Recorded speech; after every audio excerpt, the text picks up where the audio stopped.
Barcha maqtovdanlovlar, barcha bizning hurmatlovlarimiz, barcha bizning tubanchiliklarimiz alamlarni yo'qdan bor qilib, ularni har doim tarbiyalab turishi Alloh taolagagina tegishli. Biz anig'ina maqtaymiz, annanig'ina yordam so'raymiz, annanig'ina yorliqovni yolvoramiz. Nafslarimizning buzuqligidan, g'amallarimizning nasharidan biz Alloh taolaga sığınamiz. Kimni Alloh taolo o'zining keng rahmati bilan to'g'ri yo'lga ko'ndirsa, ana hech kim adashtirmas. Kimni Alloh taolo adashtirsa, ana hech kim to'g'ri yo'lga ko'ndirmas. Shahidlik beram shunliqda Allohdan boshqa iloh yo'q, yolg'iz ol, aning tengdoshi yo'q. Ham shahidlik beram Muhammad Mustafa sallallohu alayhi va sallam Alloh taolaning quli ham elchisi ekanligini, aning ahli bayti, sahabalarga, tabiinlarga ham to'g'ri yo'ldan boruvchi barcha mu'min musulmonlarga Alloh taolaning salami, rahmati va barakati bo'lsa edi. A'udhu billahi minash shaytonir rojim. Bismillahir rohmanir rohim. Alloh taolo Qur'onda aytdi: وَلَقَدْ نَادَانَا نُوحٌ فَلَنِعْمَ الْمُجِيبُونَ وَنَجَّيْنَاهُ وَأَهْلَهُ مِنَ الْكَرْبِ الْعَظِيمِ وَجَعَلْنَا ذُرِّيَّتَهُ هُمُ الْبَاقِينَ. Allah Rabbimiz aytdi, Nuh alayhissalom qavmining iymonga keluvidan umid kesib, ey Rabbi yordam ber deb aytdi.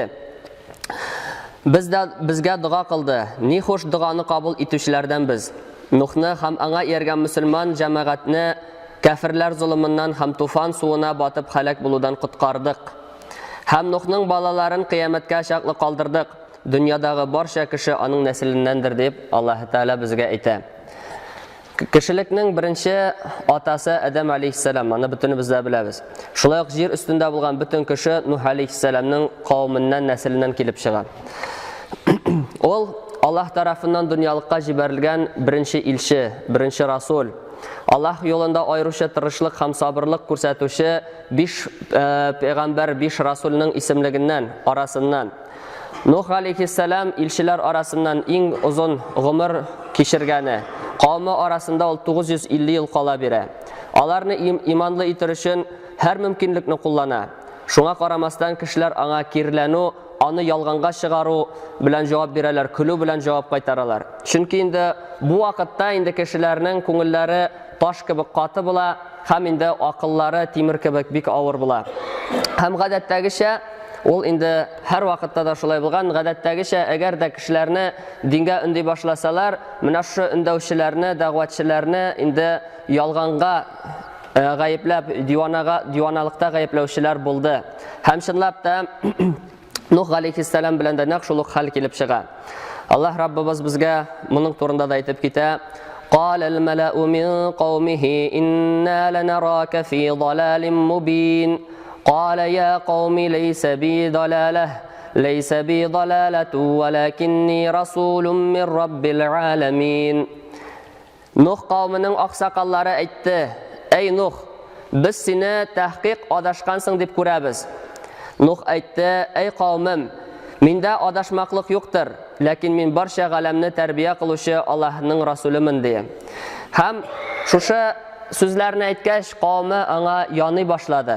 Ular aytdilar: Qalu la illam tantahi ya Nuh latakunanna minal marjumin.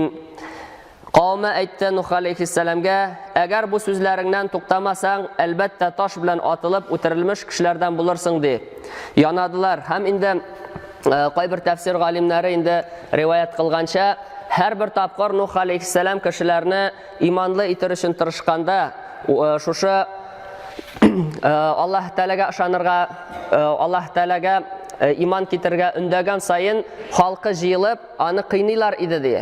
Hatto endi bu o'lgandir deb shusha qiynalgan yerinde ongsiz holda qoldirib ketalar edi dedi. Lekin Alloh Rabbimiz alidan ali shusha o'zining endi to'g'ri elchisine kuchun quvvatin qaytarib keldi. Ham Nuh alayhissalom yanadan yangi ujatlik bilan endi yangi zo'rroq tirishliklar bilan kishilarni dinga undi boshladi. Ham endi Nuh alayhissalom bekniq marhamatli, bekniq kishilarni qizg'anuvchi bir banda edi. Ham endi ol qavmina qarshi duo qilarga oshiqmadi. Ham endi balki ulardan birer ixlos kishi kelib chiqar deb umidlandi. Lekin xalqi uning izgiligini ko'rmagan, kirisincha ota o'lina bu yolg'onchiga yerma deb ayta turgan bo'lgan.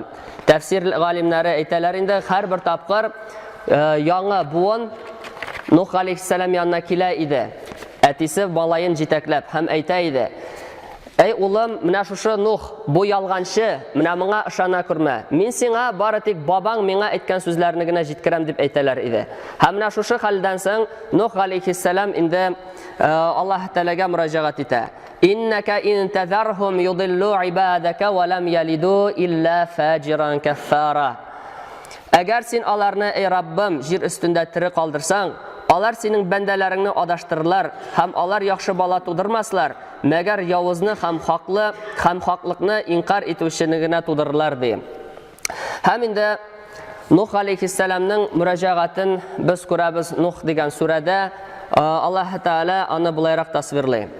"Qala rabbi inni da'awtu qawmi laylan wa nahara falam yazidhum du'ai illa firara wa inni kullama da'awtuhum litaghfira lahum ja'alu asabi'ahum fi adhanihim wastaghshaw thiyabahum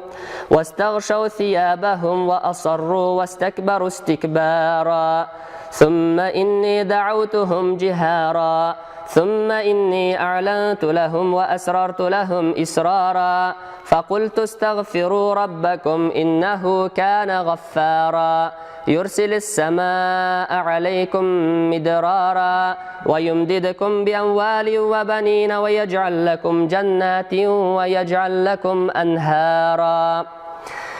Nuh aleyhisselam aytdi: "Ey Rabbim, qavmimni islom dinine kişlerde, gündüzlerinde şakırdım. Benim şakırım alarga haqdan islom dininden qaşunығına arttırdı. Ey Rabbim, her qaşan min alarını senin yarlıqağına, gafu ituğuna şakırsam, benim sözümni işitmez üçün barmaqların kulaklarına tıktılar, hem kiyimleri bilen bürkündüler. Hem küfürlükte devam ettiler, hem qatı tekabirlenu bilen tekabirlendiler. Bundan soň min alarını bik qatı qışqırıp şakırdım. Sonra İslamga şakırımni aşık iğlan kıldım. Hem yaşırın avlaqta da ündep qaradım. Hem aytdim alarga: "Tövbe etip Rabbigizdan istighfar qılığız, gafu surağız, şiksiz ul günahlarını yarlıqavşı ve sizge kökten yağmurni quyup yağdırır. Hem sizge mal bilen yardam etir, hem balalar berip quvvatlar. Jimiş baqşalары berir, jimişler üstüre turgan baqşalar hem yılgalarını muldan berir" deb Nuh aleyhisselam aytdi. Hem indi mana şuşa tırışlıqların biz ko'ramiz endi aşık da, qışqırıp da, her bir kişiге ayırım kelip de indi mürajaat etip qaragaç, ündevlerin devam etkaç, Allah Teala indi ana vahiy indire, bu kavmin indi İslam dinini kabul etmez deb. Hem gumman aytalar indi Nuh aleyhisselam tirasında bir 80'lab kina mümin musulman bulgan deb. Hem şuşundan soň Allah Teala Nuh aleyhisselamga yangi vazifa yükli, yangi iş qo'sha. Ol anga şuşu şulda zor kuyma karab tüzürge qo'sha. Susuz issi bulgan qumlu şulda karab tüzürge.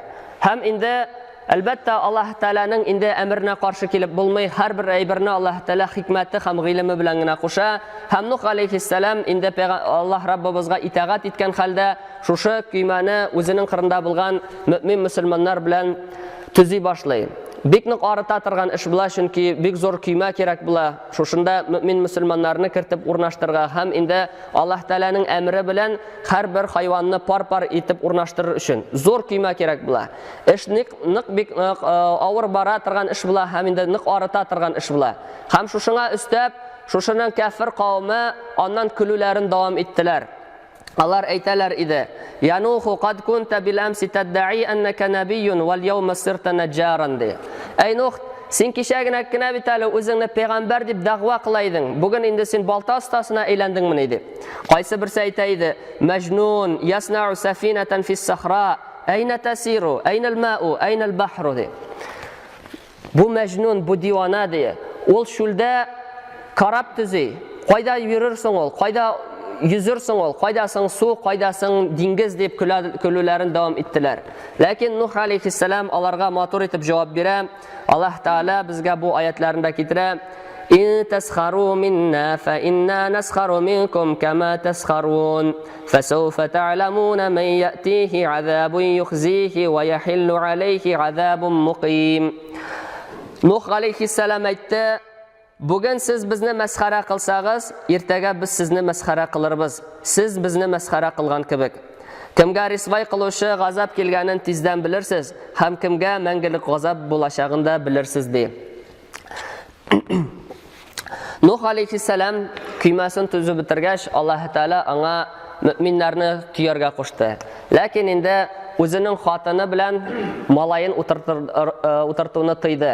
Chunki ular endi kafir bo'lalar. Ham malayi endi ikkinchi bir oyatlardan ko'rgancha, ol shusha qochib qutulam deb aytgach, Nuh alayhissalom ayta, bugun de Alloh taolaning g'azabidan qochuv yo'qdir ey o'lim de. Ham endi Alloh taolaga murojaat eta. Ey Rabbim, sen bit menim g'aylamni qiyin holga qoldirmam deb va'da aytgan eding. Malayim da menim g'aylamdan bitdi. So'ngan Alloh taola ayta, yo'q de, malaying sening g'aylangdan tugil de. Ham sen mendan bilmagan aybir turunda so'rama de. Ham shundan so'ng butunisi kirib deyilgach, endi Alloh taola sularin shishmalar bo'lib og'izdi yer bo'ylab. Ham mana shusha endi bilgi edi, g'alamat edi, tezdan shusha dunyoda zo'r tufon, zo'r suv bosuvi bo'lashag'in. Ham endi musulmonlar kirib o'rnashdilar. So'ngdan Alloh taola ko'kka aytdi, ey ko'k yovdir deb, ham yerga murojaat etdi, yer butun suvlaringni chiqar deb. Ham mana shunday zo'r suv bosuvi bo'ldi, ham belgili bir ko'lam kunlar endi shushlay etib niqlab yomg'irlar yog'di. Ham Nuh alayhissalom ham uning qirinda bo'lgan mu'minlar shusha kuymaga o'tirib, karabqa o'tirib endi sayohatlarini davom etdilar. Anda endi aytdilar, har bir yerdan eng buyuk nuqtalardan da suv bir necha tirsakka qadar ko'tarilgan edi deb. So'ndan so'ng endi shusha butun kafirlar botib o'lgach, zolimlar yo'qqa chiqarilgach, bari tek Nuh alayhissalom qirindagina bo'lgan mu'minlar qoldi. Ham Alloh taola shusha sularni endi ko'kdan tushiruvni to'xtatdi. Ham endi shusha qarab Judi degan tovuqlarni kelib tiraldi. Ani endi boshqacha to'rtovda deb aytalar. Ham shundan so'ng endi Alloh taola Nuh alayhissalomga iminlik ham barakat bilan yerga tushirga amr etdi. Ham kuymada bo'lgan butun kishi yerga tushib, yangi turmush boshlaylar.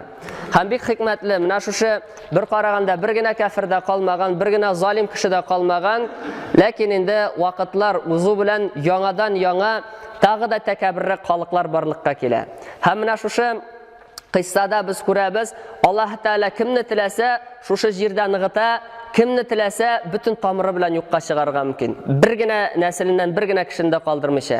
Endi Alloh Rabbimiz har barchalarimizga da nasllarimizni, oilalarimizni imonli ham endi xayrli Alloh taolaning dinini niqlab tutingan nasllardan qilsa edi, inshaalloh bizning tizbunlarimizni o'zining dinidan nig'itsaydi, ham o'zining rahmat mag'firatlarini Alloh Rabbimiz bizga har barchalarimizga da nasib etsin. Oxir sulishlarimizni sulaganda da iymon kalimalarini aytib, Rabbimiz huzuruna mu'min musulmon bo'lib ko'shirga, ham indaning bitmas tukanmas erkin bo'lgan, keng bo'lgan jannatlarga kirib, shunda qolarga, ham eng zo'r ne'mat bo'lgan Rabbimizni ko'ru ne'matin har barchalarimizga da Rabbimiz Alloh nasib ham muyassar qilsaydi.